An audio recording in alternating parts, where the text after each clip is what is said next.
वो सबसे डरावना होटल माना जाता है। क्यों? माना जाता है कि वहाँ पे एक शादी के जूड़े पहने हुए एक दुल्हन अक्सर भटकी हुई देखी जाती है। क्यों? शादी के दिन उसे उसका दूल्हा छोड़ के चला गया, जिसके कारण उसने विंडो से छलांग लगा दी और मौत के घाट उतर गई। लेकिन कुछ लोगों का ये भी मानना है कि उसे उसके पति ने ही मार दिया। K2 मीटर, जिससे आप पता लगा सकते हैं कि आपके आसपास कोई नेगेटिव एनर्जी है या नहीं। मैंने दिनेश से कहा, क्या तुम्हें कुछ दिख रहा है? नहीं। मैंने फिर से पूछा, क्या तुम्हें कुछ पता चला? कैमरा में हाथ में पकड़ी हुई एना ने जवाब दिया, नहीं। चलो अंदर चल के कुछ देखते हैं, शायद कुछ मिल जाए, मैंने कहा। मैंने रूम की चाबी निकाली और गेट खोला। रूम में काफ़ी अंधेरा था और ठंड भी बहुत थी। मैंने अपना हाथ दीवार पर फेरना स्टार्ट किया ताकि मैं लाइट का स्विच ढूंढ सकूं। वैसे तो मैं एक पैरानॉर्मल रिसर्चर हूं, लेकिन अंधेरे कमरे में जाने से मुझे भी ज़्यादा कुछ खास लगाव नहीं है। मुझे स्विच मिला और मैंने लाइट्स जला दी। रूम काफ़ी अच्छा दिख रहा था, सारा फर्नीचर एकदम बेस्ट, बेड बेस्ट। हमने एक बार फिर से अपने K2 मीटर और कैमरा पे करीब 1 घंटे तक जांच की, लेकिन हमें कुछ भी नहीं मिला। करीब 1 घंटे बाद ऐना की आवाज़ आई, शांत रहो, और उसने अपने मुंह पर एक उंगली रख ली। तभी खामोशी को चीरते हुए एलिवेटर की आवाज़ आई और उसके बाद तेज़ तेज़ कदमों की। कोई एलिवेटर से बाहर आ रहा है, डैरन ने कहा। इसमें बड़ी बात क्या है? रात के 1 बज रहे हैं, ऐना ने कहा। शायद कोई किसी काम से जा रहा होगा, दिनेश ने बोला। उसके बाद ऐना ने अपना कैमरा ट्राइपॉड पे लगा के हम लोग वहाँ से बाहर आ गए। दिनेश अब अपने फ़ोन में गेम खेल रहा था। मैं बेड पे लेट के छत को देखने लगा। कुछ घंटे और बीत गए। एग्जैक्टली 4:11 पे सुबह फिर से एलिवेटर के डिंग की आवाज़ सुनाई दी और उसके बाद फिर से कुछ तेज़ कदमों की आवाज़। ऐना ने दरवाजे में से बाहर देखते हुए कहा, गाइस इधर आओ। हम बाहर गए, लेकिन बाहर हमें कोई भी नहीं दिखा जिसके पैरों की आवाज़ आ रही हो। लेकिन मज़े ये थी कि एलिवेटर का गेट अभी भी खुला हुआ था। ऐना ने बोला, रिकॉर्ड करते रहो। हम सब के सब एलिवेटर के अंदर गए। हम अभी अंदर घुसे ही थे कि अचानक से एलिवेटर का बटन ना जाने कैसे खुद ही दब गए और एलिवेटर का गेट बंद हो गया। इससे पहले हम कुछ समझ नहीं पाते कि एलिवेटर तेज़ी से नीचे की तरफ जाने लगा। लिफ्ट 7वें और 8वें फ्लोर के बाद 5वें फ्लोर पे आके रुकी। गेट खुला। सामने एक खाली हॉल था। ये बिल्कुल वैसा ही था जैसे 7th और 8th फ्लोर पे था। इस बार लेकिन जब गेट बंद हुआ तो एलिवेटर कुछ ज़्यादा ही तेज़ी से नीचे की ओर जाने लगा, मानो कि वो अपनी पहले की स्पीड से दोगुनी स्पीड में नीचे जा रहा हो। मैंने साइड बार पकड़े और ख़ुद को गिरने से बचाया। अचानक से फिर डिंग की आवाज़ आई और दरवाज़ा खुल गया। क्या बकवास है। 3रे फ्लोर पे बिल्कुल अंधेरा था। पूरा नहीं, लेकिन इतना तो मानना पड़ेगा कि जो डिम लाइट आ रही थी उससे थोड़ा बहुत उजाला था, लेकिन जिस फ्लोर पे अभी तक हम रुके थे उनसे कहीं ज़्यादा अंधेरा। दिनेश ने कहा, क्या तुम्हें ये समझ में आ रहा है? मेरा गला बिल्कुल सूख चुका था। कैमरे की तरफ देखते हुए मैंने कहा, यहाँ पे कुछ ना कुछ तो गड़बड़ है। उसके बाद मैंने वो देखा जिसे देखने के बाद मेरा दिल बहुत ज़ोर से धड़कने लगा। हॉल के सबसे आखिरी में एक परछाई दिख रही थी, एक मोटे से कद के आदमी की परछाई। देख तो नहीं रहा था कि वो है कौन, लेकिन पता इतना चल रहा था कि कोई ना कोई तो वहाँ पे खड़ा है। मैंने उन दोनों से कहा, कोई वहाँ पे है? मैंने फ़ौरन एलिवेटर का क्लोज डोर्स वाला बटन दबाया, लेकिन इसने काम नहीं किया। जो हॉल में सबसे आखिरी में खड़ा था वो लगातार हमारी ओर शायद घूरे जा रहा था, कुछ अजीब से ढंग से। मुझे कुछ भी समझ नहीं आ रहा था, लेकिन बस इतना कि वो शायद हमारी तरफ ही आ रहा था। मैं उधर देख ही रहा था कि अचानक से किसी ने मेरे को धक्का दिया और मैं मानो सीधा बाहर निकल के कारपेट पे गिर गया। मैंने गहरी सांस लेते हुए जब उठा और पीछे मुड़ के देखा तो एलिवेटर का गेट बंद हो रहा था। बंद होते दरवाज़ों से मैंने ऐना और दिनेश का चेहरा देखा, जो कि मेरे को घूर रहे थे। मैं बहुत ज़ोर से चिल्लाया, रुको, पर बहुत देर हो चुकी थी। मैंने फिर से एलिवेटर को लाने की कोशिश की, लेकिन एलिवेटर का बटन काम ही नहीं कर रहा था। अब मुझे सीढ़ियों से ही जाना चाहिए। पूरे अंधेरे वाले हॉल में से मैं धीमे धीमे गुजरता हुआ सीढ़ियों की तरफ गया। मैं अभी हॉल में से गुजर ही रहा था कि पास में से ही एक बंद पड़े दरवाजे के अंदर से शायद किसी आदमी की आवाज़ आई। उधर से आवाज़ आई, मैं कोशिश कर रहा हूँ पिछले 3 दिनों से, और मैं इसके बाद आवाज़ बंद हो गई। तो मैंने उस दरवाजे पे नॉक किया। मैं दरवाजे को घूरते हुए वहीं पे खड़ा हो गया। मेरी नज़र एक बार दरवाजे के नंबर पे पड़ी तो वहाँ लिखा था 308। दरवाज़ा एक धक्के के साथ खुला और उसके पीछे थी 2 घूरती हुई आंखें जो कि मेरी तरफ ही देख रही थी। वो शायद एक बूढ़ा आदमी था। उसके चेहरे की झुर्रियाँ ये साफ दर्शा रही थी। उसने फ़ौरन कहा, तुम उनमें से एक नहीं हो।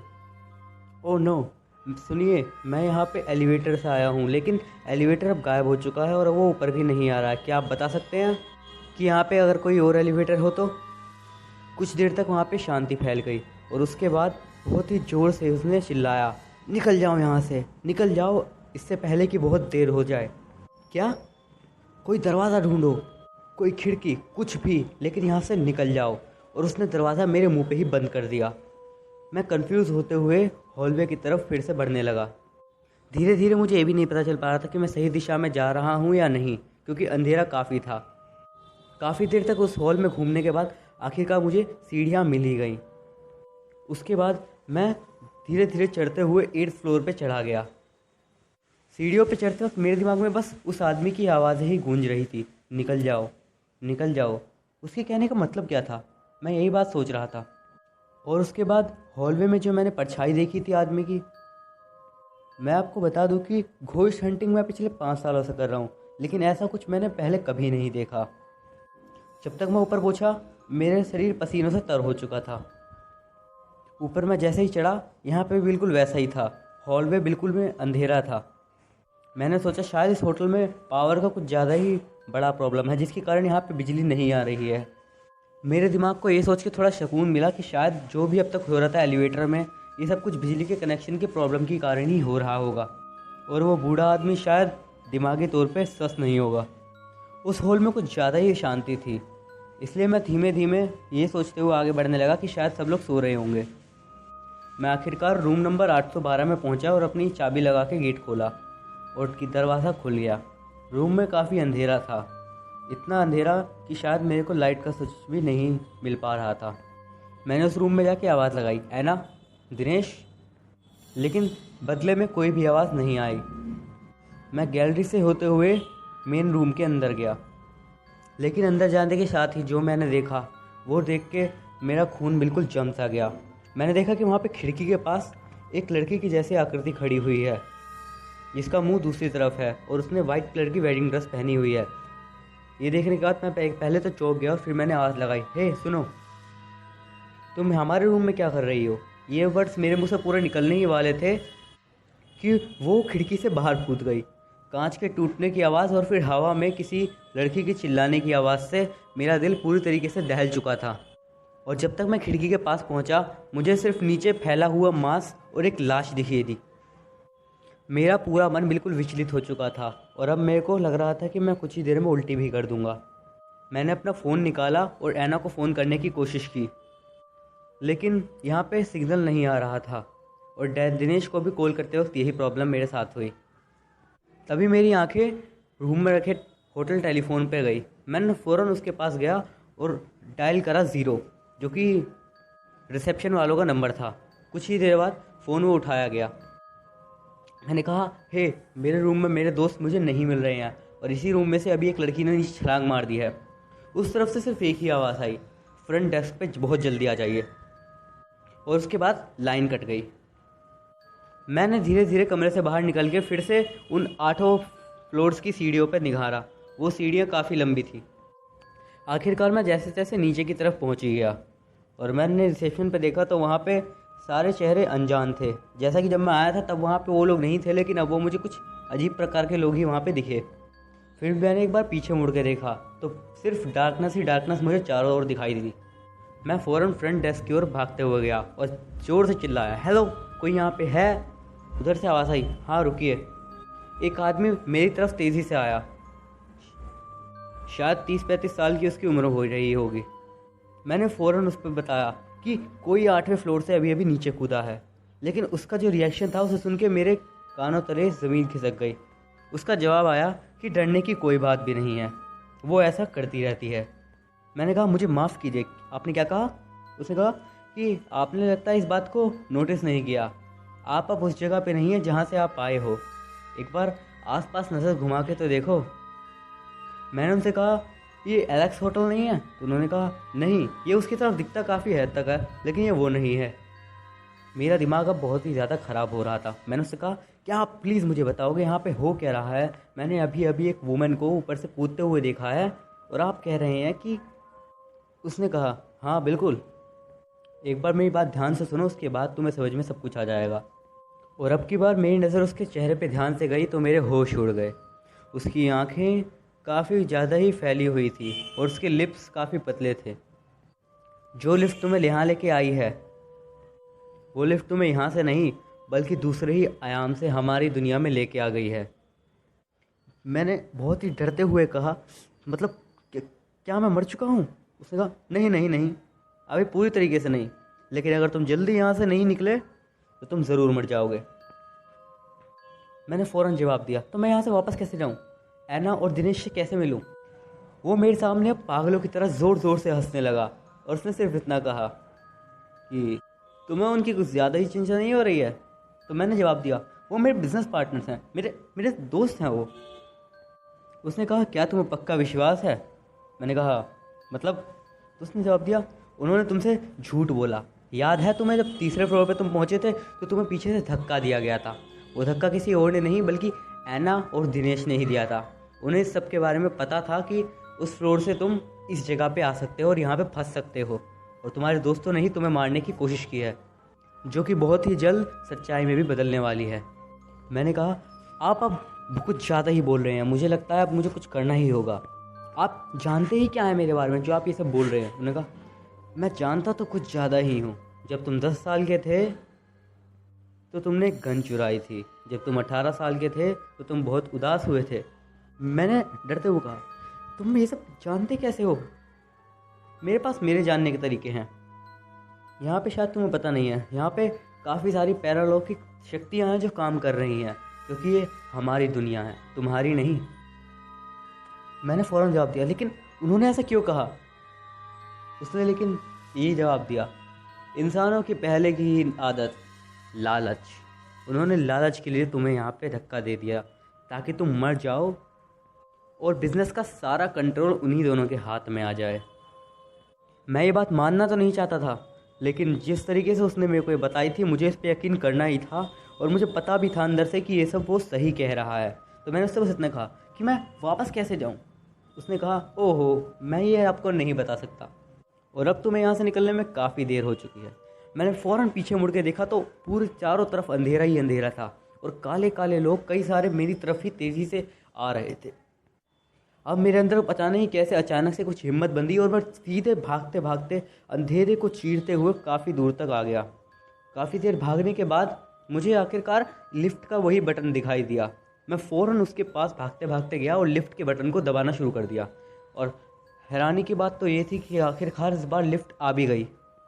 एलिवेटर आ तो गया लेकिन उसके दरवाजे खुल ही नहीं रहे थे। पता नहीं मेरे अंदर इतनी ताकत कहाँ से आई, लेकिन मैंने एलिवेटर के बीच में हाथ लगा के इतनी ज़ोर से पावर लगाई कि वो एलिवेटर का गेट खुल गया और मैं सीधे अंदर गया और मैंने 8th फ्लोर का बटन सीधे दबा दिया। अचानक झटके के साथ दरवाजे बंद हुए और मुझे उन अजीब से लोगों की परछाइयाँ दिखनी बंद हुई। धीमे धीमे अब एलिवेटर ऊपर की ओर जाने लगा और उन सब की चीखे चिल्लाने की आवाज़ कम होती गई। धीमे धीमे अब बिल्कुल शांति हो गई थी। मुझे लगा था कि अब तो लगभग ये सब कुछ ख़त्म हो ही चुका है, लेकिन शायद भगवान मेरी खुशी इस वक्त नहीं चाहते थे। और कुछ ही देर बाद अचानक से एक बहुत तेज़ झटके के साथ एलिवेटर रुक गया।